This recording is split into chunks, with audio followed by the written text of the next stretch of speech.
What's good, YouTube? What's good, YouTube? Like, nigga, you don't do this. This is not you. What the heck? I can say that. Yeah, I can say heck. I want to get on here, talk about heartbreak, being broke, and brokenness. All coming from the same word, broke. Heartbreak. When you're emotionally entangled with someone, it's very hard to let that person go. But when that person is ready to let you go, there's nothing you can do about it. You can ask them to stay. Once that first, oh, I want to leave, bro, just let them walk. Just let them walk. Don't keep them around. They want to leave for a reason. Something about you, something about the situation they don't like. Just let them walk. If they come back, hey, shit, no hard feelings. It's good. Let's work. But if they don't, see you later. I still love you though, deeply. I still think about you every day, deeply. Wake up and you on my mind. Let me chill.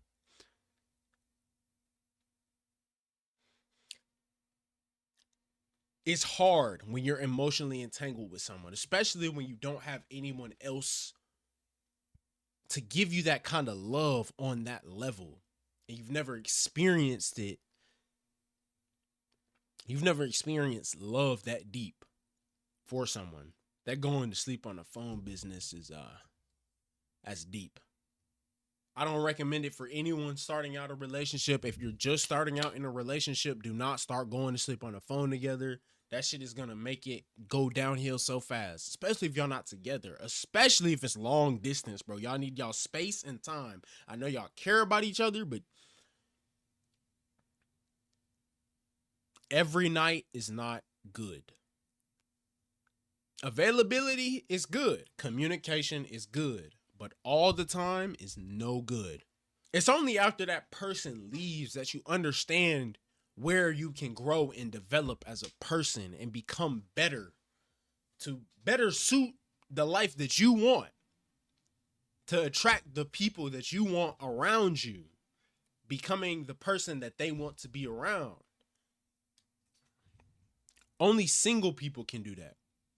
When you're in a partnership or a relationship or whatever ship you want to call it, you're always going to have to be cognizant of that other half. And that other half does not think like you, walk like you, talk like you. They may love you. They may imitate, masquerade, say all these things about you, feel deeply for you, but they are not you. You are your own person. You have to become the person you want to become. And if that person is not who they want to be with, that's fine. Let them walk so you can run. Let them walk so you can run. When you're emotionally defeated and you don't have the proper support system around you to lift you up and encourage you to keep moving forward, it's hard to see light at the end of the tunnel and trust again. Trust in love again. Trust in that feeling inside of you that every human has. It's hard to trust that feeling. Hard to trust yourself. Hard to stay committed and disciplined. I was working at a gas station for 4 months. I quit in, I want to say December. I think it was December. Yeah, it was right before Christmas. No. It was after Christmas. No, it was before Christmas. It was before Christmas for sure.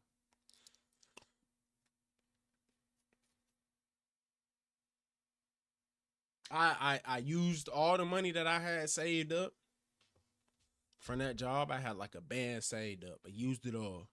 Just living, trying to get my mental together. Now I'm back to zero. It ain't like it's not like I've always had money. I've come from I was about to say a poor background, but that's not. Being raised by a single mother teaches you survival skills.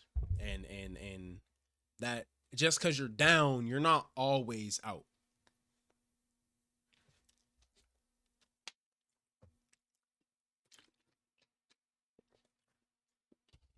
I learned to survive in the harshest of conditions. No, I don't live like that anymore. I live in a home. I live with my father. He allowed me to stay in his house until I, you know what I'm saying, get my bread up. Till this shit start popping off. Till this shit go up. You know what I'm saying? Like and subscribe, by the way. Now let me chill out. But no, I'm not chilling. Y'all like and subscribe on the video. Facts, no? But I've always had people to lean on when my situations were not the most desirable. Nobody teaches you that the safety net is not there for when you decide to jump. The safety net is for if you fall. I jumped. I ain't gonna lie. I jumped. And that safety net was always there. And I appreciate that safety net so much. All the people in my life that have given me a place to stay, food to eat, clothes on my back, food to eat. I just said that. Clothes on my back, water to drink, money to spend. I appreciate all those people. I feel like I've been taking them for granted, taking advantage of these people my entire life because I can't get my shit together with my money. A traditional 9 to 5 is not something that works well for me. It's not an environment that I can see I produce the most success for myself. Like I said, I worked at a gas station. Now, it takes no skill to work at a gas station. You don't need a resume. You don't need certificates. All you do is apply, meet the manager. If she likes your face, you in there. 15 an hour. That's easy money. Easy money is not well spent because if it's easy, it can come back residually. You can just go back and get another job if you decide to leave. I think building a platform and growing a community of supporters, growing a community of supporters is much more important than going to work for someone that doesn't even like care about my well-being. They only care if I show up, do the work.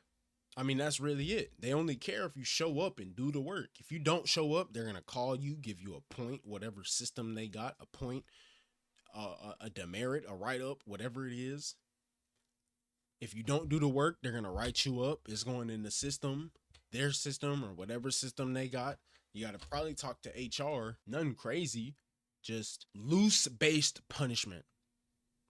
Whereas for this, the punishment for not getting on here, recording, and giving my full thoughts and opinions in a way that's clear, concise, and entertaining would cause me to go broke and hungry. And if it leads nowhere, homeless, you know? So much more important for me to do this. I think I'd find a lot more success and a lot more fulfillment working for myself, creating and putting out my energy into the world. Working at that gas station taught me a lot of things about myself that I did not take into full consideration being an adult in society. Because right after high school, I kind of just like chilled out, took a little gap year. Not really a gap year. Yeah, it was a gap year. I'll say it was a gap year. I took a gap year. I chilled. And I was just, just working, making some money, trying to get by until I went to the military. And then I got to the military and I had this whole job lined up, what I wanted to do. And I got the job and I was in the job. And then, I don't know. It was like it was not a sudden sense of depression, but something, I can't pinpoint it, but something led me back to using THC to cope with the mental anguish I had going on. Not being able to afford the addiction has opened my eyes. Think of any subscription-based service, Apple Music, Disney Plus, YouTube Premium, anything that you pay a monthly price for. That's how I was using weed to cope. These last 2 days, the brain fog is not 100% gone, but it's definitely reduced a lot. I can think clearly. I know what I want to do, and I can stay on task more often. But it also brought up like another thought, like, damn, what if one day I need to get some food for my kid and I can't because I spent it on weed? Or what if I need to pay a phone bill and I can't because I just don't got it at the moment? I spent it on a pen, trying to escape from the fact that I'm losing money from spending it on pens. It's a bad cycle, vicious cycle. Now, some people, they cope with it well, really well. I thought I was one of them. I was one of them. When I had a job, I smoked all day, man. Before I clocked in, I took 2 hits at a pen, walked in. 30 minutes later, I'm puffing that bitch again. An hour later, I'm back in the storage closet, back in the storage, the freezer.